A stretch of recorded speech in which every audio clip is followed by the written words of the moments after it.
자, 이어서 4단원 설명드리겠습니다. 4단원은 걸음으로 방의 길이를 어떻게 잴까요? 그랬어요. 자, 걸음으로 방의 길이를 잰다. 그럼 걸음이 한 걸음이 아니겠죠. 여러 걸음 걸어요. 사람은 걸음걸이가 똑같죠. 똑같은 걸 여러 번 하니까 또 무슨 생각이 납니까? 아, 곱셈이구나. 근데 뭐냐? 내 한 걸음이 1m, 2m 이렇게 하는 게 아니고 0. 몇 미터죠. 그 소수를 곱하는구나. 그래서 소수끼리 곱하는 이런 것을 이제 공부하는 것이 4단원이다 이렇게 생각하시면 되고, 그 다음에 꼬리에 꼬리를 무는 개념 보니까 소수의 곱셈은 이전에 분수의 곱셈은 대단히 중요합니다. 소수의 곱셈에 그대로 적용됩니다. 여러분, 소수의 곱셈은 분수의 곱셈을 같이 이용하는 겁니다. 그 다음에 이제 또 4학년 때는 소수의 덧셈 뺄셈 했어요. 덧셈 뺄셈이 직접 연결되겠죠. 그리고 이후에 6학년에 가면은 소수의 나눗셈을 배우는 데까지 연결된다. 이런 연결고리를 잘 기억하시고 생각열기 1번으로 가볼게요. 생각열기 1번은 걸음으로 방의 길이를 어떻게 잴까 아까 봤죠. 자, 지금 바다가 방의 한쪽 길이를 잴라 그래요. 길이를 잴라 그러는데 바다의 걸음이 0.6m의 한 걸음이, 그런데 6걸음을 걸었어. 그러면 방의 한쪽 길이를 식으로 나타내라. 자, 0.6m씩 6번 걸었으니까 우선 덧셈으로 할 수 있어요. 0.6 더하기 0.6 더하기 0.6을 몇 번 더하면 됩니까? 6번 더하면 되겠죠. 자, 이렇게 하는 것을 우리는 또 뭐라고 했냐면 0.6 곱하기 6이다. 이렇게 표현되었죠. 그래서 이 0.6 곱하기 6이라는 것을 이제 공부하게 되는데, 이렇게 소수에다가 자연수를 곱하는 거는 우선 자연수니까 이렇게 똑같이 6번 더하는, 반복 더하는 방법도 있을 거고, 그 밑에 보니까 수직선에다가 표시하는 방법도 있죠. 좀 아까 우리가 개념 꼬리에 꼬리를 무는 개념, 거기에서 뭘 봤어? 소수의 곱셈은 뭘로 해? 분수의 곱셈을 가지고 한다. 이 0.6을 10분의 6이라고 고치면 10분의 6 곱하기 6이 되는 거예요. 그러면 이거는 여러분이 이미 다 배운 겁니다. 5학년 때, 1학기 때. 그래서 그걸로 가능하죠. 그래서 이렇게 하는 방법이 있다는 것을 생각하시고 생각열기 2번으로 갑니다. 생각열기 2번은 화성에 가면 몸무게가 변하나요? 이런 질문. 화성 가면 사람 몸무게가 무거워지겠습니까? 가벼워지겠습니까? 여러분 이제 가끔 화성에 관한 그런 다큐멘터리나 또 그 동영상을 보죠. 그러면 사람이 어떻게 돼? 걸어 다닐 때 둥둥 좀 떠다니는 거 보죠. 그게 뭐야? 사람 몸이 가벼워져서 그런 거야. 그랬더니 화성에서 잰 몸무게는 지구에서 잰 몸무게의 0.4배다. 0.4배. 40%다 이런 얘기예요. 그래서 하늘 위의 몸무게가 지구에서 42kg이었는데 화성에서는 몇 킬로그램일까? 화성에 이렇게 저울에 올라갔어. 그럼 식으로 뭐냐? 42 곱하기 0.4다. 이렇게 하면 자연수 곱하기 0.4라는 겁니다. 자연수 곱하기. 근데 이 자연수 곱하기 소수, 이 0.4라는 소수를 곱한 적이 없어. 그럼 여러분 상상력을 발휘해라. 생각 열기니까 아직 안 배운 거예요. 안 배운 것을 여러분이 나왔을 때 그것을 어떻게 계산할 것인가, 여러 가지가 있어요. 이전에 배웠던 개념을 충분히 다 동원해서 상상해봐라. 자, 가장 많이 쓰이는 거 소수, 이거 분수하고 똑같은 거니까 0.4를 10분의 4로 고치면 계산할 수 있습니다. 자, 이것만 합니까? 여러 가지 방법이 있죠. 그래서 그런 것들을 여러분들이 최대한 많이 끄집어내는 것이 여기서는 가장 좋은 공부 방법이다. 이렇게 여러분에게 권장드리고, 이제 마지막 개념 정리로 가면 표현하기가 나옵니다. 소수의 곱셈에서 이번에는 개념 연결을 볼게요. 자, 이 소수의 곱셈은 이전에 자연수의 곱셈과 연결되어 있다. 당연하죠. 그 다음에 분수의 곱셈과도 연결되어 있습니다. 이런 것들 다 있기 때문에 소수의 곱셈이 자연수의 곱셈과 분수의 곱셈이 어떻게 연결되느냐 라는 것을 말할 수 있는 거죠. 예를 들어서 0.7 곱하기 3.3이다 이런 거 하려면 자, 그냥 소수로 계산하는 게 아니라는 거 앞에서 다 공부했을 거예요. 그걸 정리합니다. 예를 들면 뭐 자연수의 곱셈, 그래 7 곱하기 33을 할 수 있죠. 근데 이때는 이제 자연수로 고쳤을 때 몇 배 몇 배 했죠. 그래서 다시 그것을 원상 회복시켜야 됩니다. 분수의 곱셈 얼마야? 10분의 7 곱하기 10분의 33 했죠. 이거 다 공부할 수 했죠.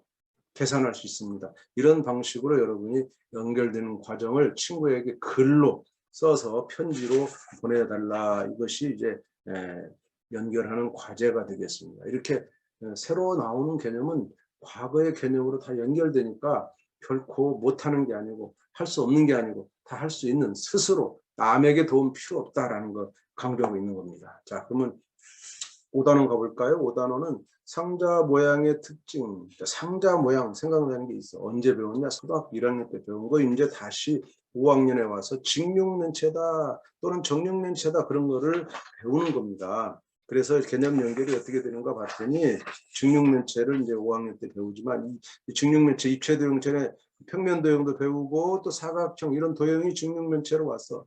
직육면체 사각형으로 둘러싸여 있죠. 그리고 이제 6학년에 가면은 각기둥, 각뿔 이런 걸 배우게 됩니다. 이렇게 연결되는 연결고리 여러분 보시면 좋겠고요.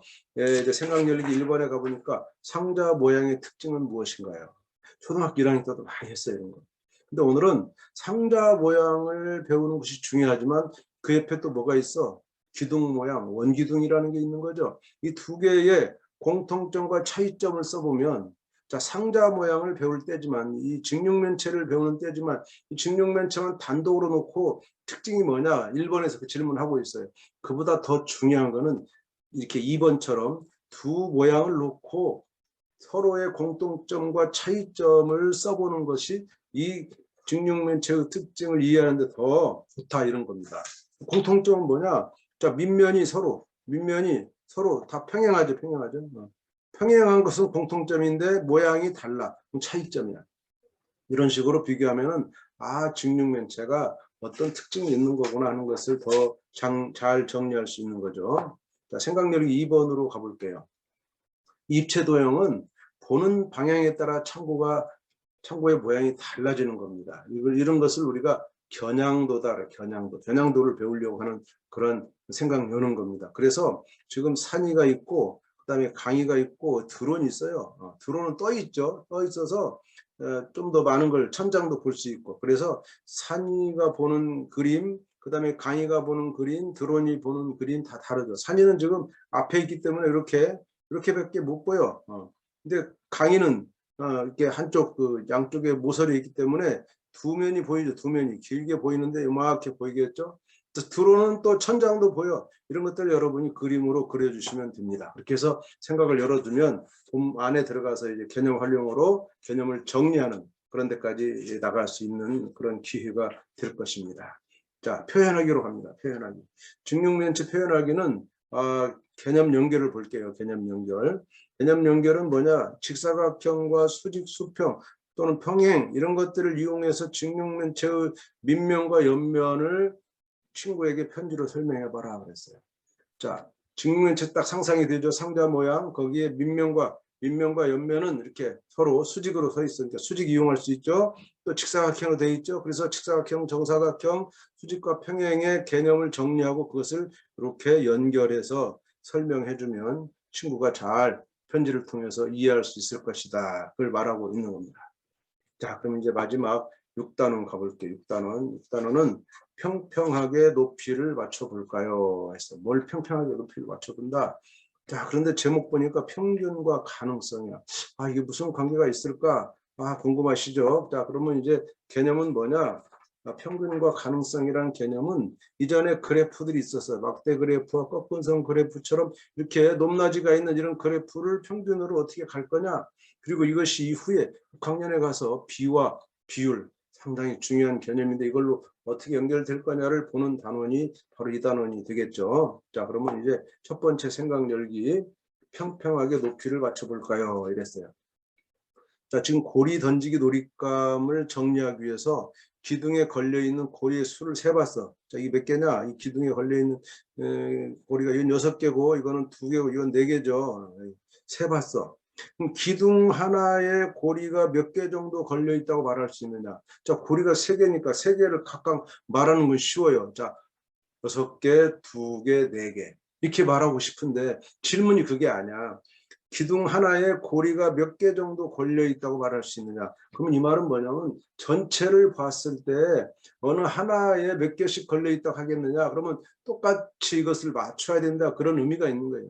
그런 의미에서 보니까 이건 제일 6개는 제일 많고 2개가 제일 작고 4개가 중간 정도 되죠. 그러니까 6개를 보니까 여기 6개 중에 위에 있는 2개, 이 2개를 이리 옮겨서 2개를 이리 옮기면 이렇게 딱 4개씩 딱 맞아 들어가죠. 이렇게 평평하게 높이를 맞춰보죠. 그러면은 6개도 있고 2개도 있고 4개도 있지만 고리 하나에 4개 정도 걸려 있다. 이렇게 말할 수 있죠. 4개 정도 걸려 있다. 자, 이것을 앞으로 우리가 뭐라고 배우냐면 생각 열기에 이어서 이제 개념 활용에 들어가면 아, 이것을 평균이라고 하는구나. 평균. 그러면 6개와 2개와 4개의 평균은 4개구나. 이렇게 말하는 것을 여러분이 미리 한번 경험하는데, 아직 평균이란 말 배우지 않았지만 한 고리에, 기둥 하나에 고리가 몇 개 정도 있다고 말할 수 있는 그런 건 여러분이 가능하겠죠. 자, 그런 걸 배우는 것이 바로 이 단원에서 하는 거다라는 것을 예시적으로 말하고 있고요. 자, 또 하나, 2번째 생각력이 가보니까 사건이 일어날 가능성, 이런 얘기를 하고 있어요. 사건이 일어날 가능성, 가능성입니다. 자, 이번 문제 보니까 다트판이 5개 있어요.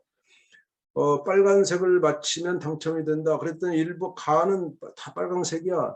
나는 빨간색 하나도 없어. 다는 반반이고 나는 빨간색이 조금이고 다는 빨간색이 많은, 빨간색이 좀 많아. 이럴 때 다트를 한 번 던져서 당첨이 될 거다. 내가 다트를 던졌을 때 무조건 당첨이 될 거냐? 나는 당첨이 될 거냐? 무조건은 아니고요. 당첨이 될 거냐? 이 말에 가는 뭐야? 확실하죠? 어디 맞아도 당첨이 되죠? 근데 나는 어디 맞아도 당첨이 안 되죠. 불가능하죠. 다는 뭐야? 다는 보니까 반반 정도 되죠. 반반. 근데 라는 조금밖에 안 되니까 아닐 것 같다 이렇게 말하는 거고, 그 다음에 마는 꽤 많죠. 그래서 그럴 것 같다 이렇게 관련되는 것을 이렇게 정해봐라, 영표해봐라 했어요. 그 다음에 또 여기서 더 중요한 것은 가능성을 수치로 표현해봐라. 수치로. 그러면 첫 번째 가는 무조건 되는 거죠. 그러면 그것을 수치로 1이라고 나타내기로 하자. 그러면 나는 절대로 안 일어나니까 0이라고 하자. 그럴 때 반반은 뭐야? 반반은 분수로 표현하면 2분의 1이죠. 이렇게 3가지 수치를 우리가 배우게 되는데, 이 3가지 수치로 나타내는 것을 가능성, 말로 표현하는 가능성이 있고 수치로 표현하는 것이 있다. 이렇게 여러분에게 설명드리고 이제 표현하기로 가볼게요. 표현하기 위해서는 개념 연결 한번 볼까요? 개념 연결. 자, 지금 평균이라는 것을 우리가 배우는데 앞에 막대 그래프와 꺾은선 그래프를 쭉 배워왔어요. 이전 학년에서. 그래서 막대 그래프가 뭐냐, 꺾은선 그래프가 뭐냐, 이것을 쓰고, 막대 그래프 생각나죠? 막대 그래프는 이렇게 막대가 이렇게 있었어요. 이 막대 그래프를 그리다 보니까 아까 뭐가 같아요? 고리를 던져서 이렇게 고리 개수가 똑같죠. 그래서 평균은요, 평균은 높은 것을 낮춰서 이렇게 다른 곳에 보내면 적당히 중간쯤 어디가 평균이 나오겠죠. 막대 그래프의 높낮이를 서로 조절했어요. 자, 꺾은선 그래프는 어떻게 되어 있어? 꺾은선 그래프는 점을 찍어서 이렇게 점을 쭉 찍어서 연결했죠. 이렇게. 그럼 이것도 높낮이가 있어. 그래서 적당히 중간선을 잡으면은 아주 높은 것을 낮은 곳에다가 이렇게 서로 메워줘 가지고 평평하게, 이게 바로 평균이라는 거. 이렇게 설명하면 친구가 평균이 그런 거구나 이해할 수 있겠죠. 자, 선생님 놀이 한번 볼까요? 선생님 놀이는 이번에는 관역, 강희와 하늘이가 관역 맞히기, 양궁이라든가 이런 관역 맞히기 한 결과를 표로 나타냈어요. 두 사람 중 관역 맞히기 대회 대표 선수로 적당한 사람이 누구냐? 그럼 누가 대표 선수가 돼야 돼? 점수 기록이 높은 사람이 돼야 되죠? 강희는 5번을 쐈는데 이게 몇 점이야? 18점이야, 18점. 하늘이는 4번 쐈는데 몇 점이야? 16점이야. 그러니까 강희가 높구나. 하늘이가 낮구나. 그래서 강희를 대표로 뽑을까 하고 생각해 보니까 아차, 뭐가 있어? 강희는 5번을 쐈고 하늘이는 4번 쏜 거야. 그럼 이걸 어떻게 해야 되겠는가? 이때 평균을 내야 되는구나 해서 강희는 5번 썼으니까 5로 나누고 하늘이는 4번 썼으니까 4로 나누면 하늘이는 4점이 되고 강희는 얼마예요? 이게 3.6이 되는 거예요. 그래서 평균은 누가 높으냐면 하늘이가 높다. 그럼 우리 반 대표 선수는 누구냐? 하늘이다. 이렇게 설명하는 것이 필요하겠죠. 자, 이렇게 설명해주는 선생님들이 부모님한테 해서 부모님이 설명 잘했다 이런 소리를 들으면 여러분 다행입니다. 그런 게 여러분이 공부할 때 대단히 중요하고, 여러분도 이거 설명해내서 다른 사람이 또 부모님이 이해해주고 설명을 알아들으면 여러분 평균 개념이 충분히 있는 것으로 스스로 판단할 수 있어요. 메타인적으로 내가 난 설명을 잘 알고 있구나라고 판단할 수 있어요. 자, 그런 공부를 해주기를 바라면서 수학의 미래가 여러분 공부에 큰 도움이 되기를 바라겠습니다. 감사합니다.